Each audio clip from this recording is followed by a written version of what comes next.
Asian markets turned extremely volatile on Wednesday after a deep rout in global tech and semiconductor shares in the previous session. An Asian stocks gauge fell tracking Wall Street's tech rout. South Korean shares recovered to jump nearly 3% on Wednesday. That reversal comes a day after the index plunged 10% to mark its sharpest one-day drop since March. Japan's Nikkei was swinging between gains and losses, last down 0.8%. In the previous session, losses were more pronounced in Asia, with over $1 trillion wiped out of market value.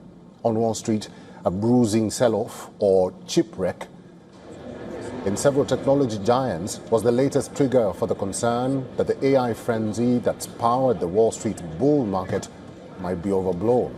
The rout on Tuesday engulfed global stocks and sent the Nasdaq 100 down by 2.2%.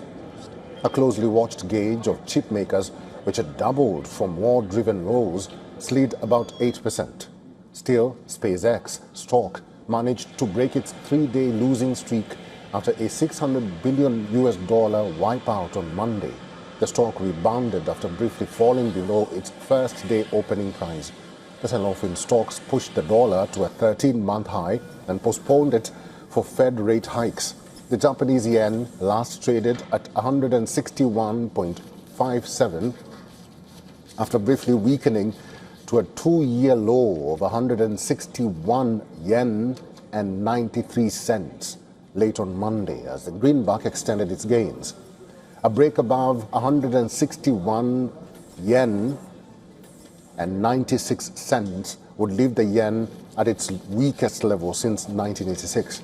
Meanwhile, cryptocurrencies eked out small gains. Crude prices extended this week's losses, trading near 4-month lows, which hit the previous session, on signs that more oil tankers stranded in the Gulf since the start of the Iranian war are set to move out of the Strait of Hormuz.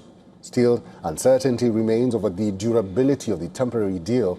The US and Iran have provided conflicting accounts on what the two countries had agreed on as part of their peace deal, including key elements such as nuclear inspections and control of the Strait of Hormuz.